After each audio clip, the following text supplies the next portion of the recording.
friends smoke long cigarettes, give the best of long cigarettes. Give king-size Fatima. You see, Fatimas now cost the same as other long cigarettes, but in Fatima, the difference is quality. Quality of tobaccos. The finest Turkish and domestic varieties, extra mild and superbly blended, to give smokers a much different, much better flavor and aroma than any other long cigarette. Quality of manufacture. Smooth, plump cigarettes, rolled in the finest paper money can buy. Quality. Even to the appearance of the distinctive royal blue Fatima gift carton. Christmas wrapped and carefully sealed to ensure Fatima's rich, fresh, extra mild flavor. Remember, Fatimas now cost the same as other long cigarettes. But in Fatima, the difference is quality. So this Christmas, give your friends the best. Give Fatima, the quality king-size cigarette. Best of all long cigarettes.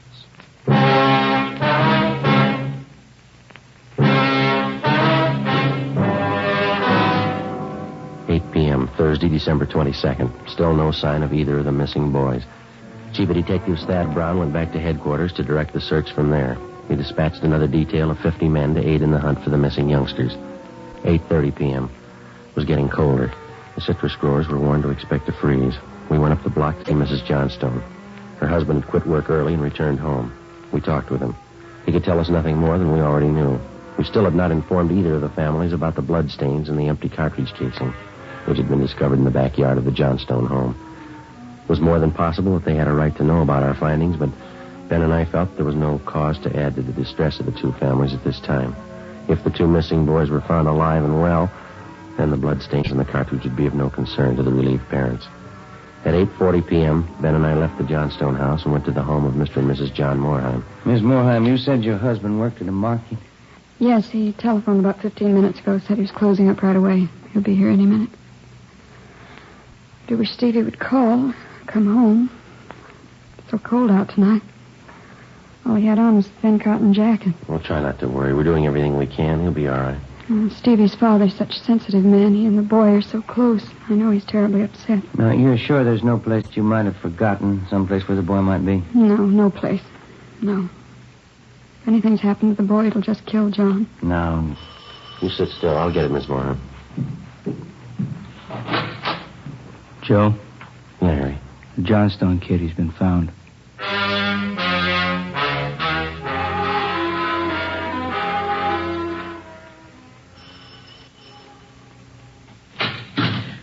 He's home, Sergeant. He's come home. Thank God he's all right.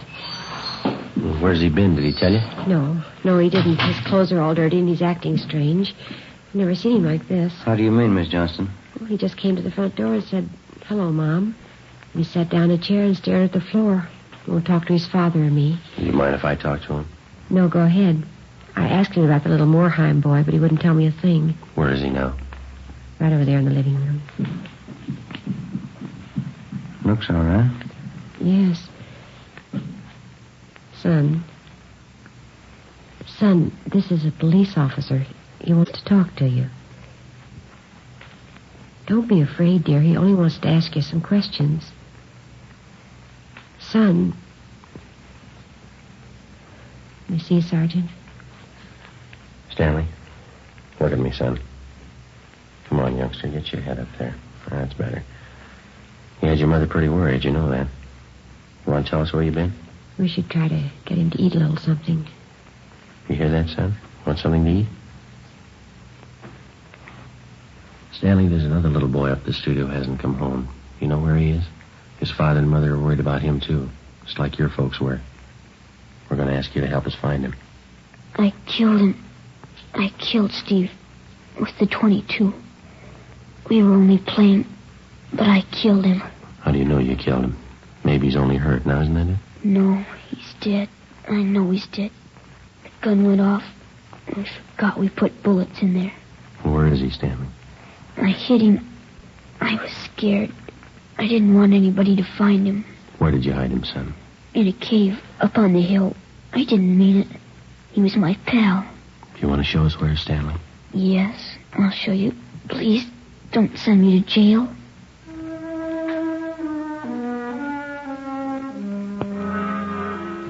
9:15 p.m., Thursday, December 22nd. 9-year-old Stanley Johnstone led the way up the hill behind the backyard of his home. He showed us the wagon he moved the body in. His father came along with us. About 50 feet from the crest of the hill, the boy pointed to a thicket of scrub oak. There we found a small cave holding the body of Stephen Morheim. There was a single bullet wound in his chest just below his heart. He was dead. We covered the body. Stanley, how did it happen? I knew my folks were going to give me the gun for Christmas. I knew where it was, and I got it. There was a box of bullets with it. Were you pointing the gun at Stevenson? No, sir. No, sir, I wasn't. It was Steve's turn to play with it.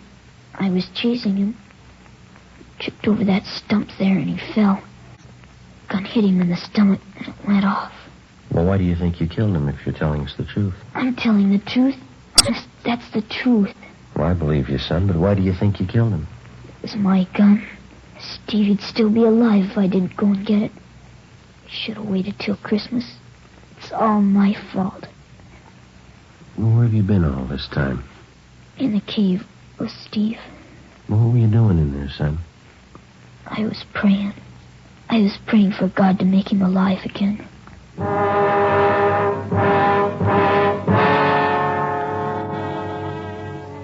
After a thorough investigation, Ben and I were convinced that the shooting of Stephen Morheim was accidental.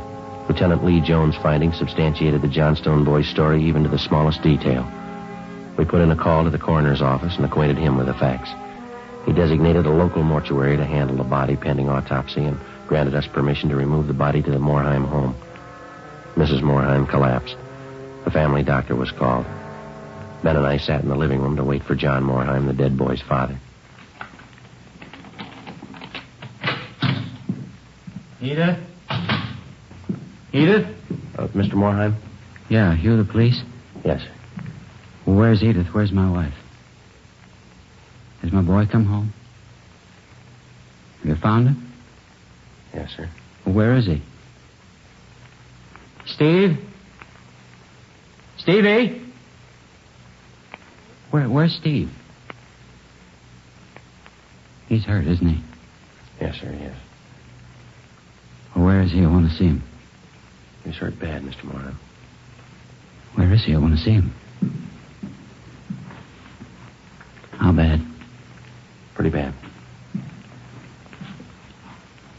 He's dead. All right, if I go in. Yes, sir, if you want to. Will you go with me? Sure. Don't make it any harder on yourself, Mr. Morheim. I want to see my boy.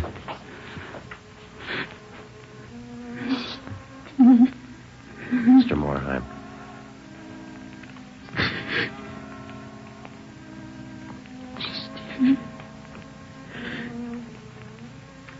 Listen to me, son. We got you a lot of nice things for Christmas. Everything you wanted. I got you the 3 new cars for the train. That one with the searchlight on it really works, son. Got you that new switch you wanted. A lot more track. Oh, now you can have a big layout. And you know that new baseball mitt we saw? I got it for you. The cowboy outfit you wanted. I got it. Mr. Morheim. Come on, you. What happened? It was an accident. He was playing with a Johnstone boy up the street. Playing with a gun. It went off. What was the other boy's name? Stanley Johnstone. It was an accident. Mr. Morheim, where are you going? I want to see that boy. We had no idea what the dead boy's father had in mind. We didn't feel that we should try to restrain him. We went along with him up the street to the Johnstone home.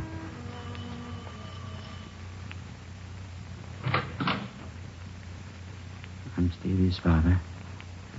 Where's your boy? I'm sorry. We bought the rifle. We were going to tell him not to use it unless his father was with him until he learned how to treat firearms. Where's your boy? Right here. Won't you come in? It's all right, Miss Johnstone.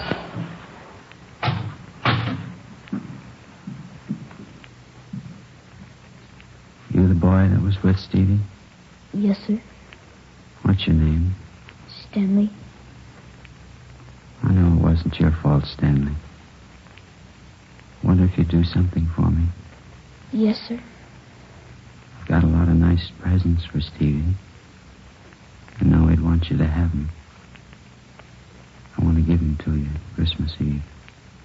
Mom? I think that'd be a fine idea, son. Come on, Ben.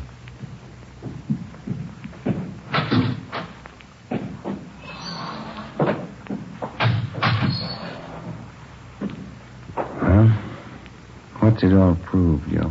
You don't give a kid a gun for Christmas.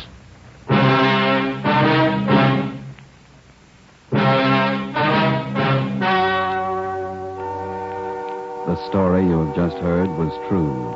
Only the names were changed to protect the innocent. On December 24th, 1948, a coroner's inquest was held in the county morgue, city and county of Los Angeles, state of California. In a moment, the results of that inquest. Now, here is our star, Jack Webb. Thank you. To get year-round thanks for the gift you give this Christmas, put cartons of Fatimas to every long cigarette smoker on your list. Christmas Fatimas in the special royal blue slip-over jacket make a perfect gift just as is. And to my friends who sell Fatimas, the retail dealers and the wholesale distributors all over America, to each one of you, a special season's greeting. And to everyone, a Merry Christmas.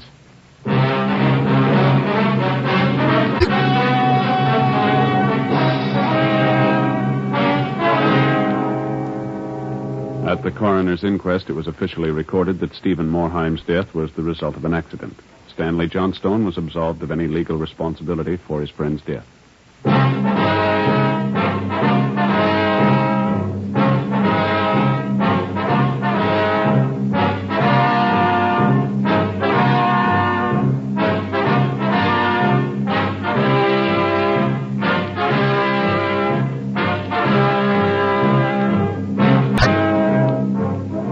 You have just heard Dragnet, a series of authentic cases from official files. Technical advice for Dragnet comes from the Office of Chief of Police W.H. Parker, Los Angeles Police Department.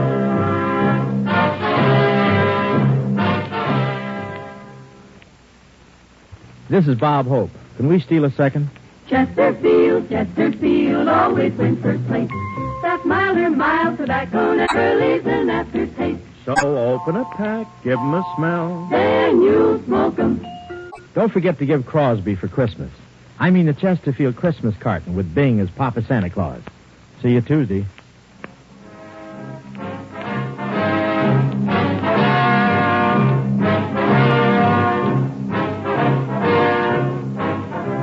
Fatima Cigarettes, best of all long cigarettes, has brought you Dragnet, portions transcribed from Los Angeles.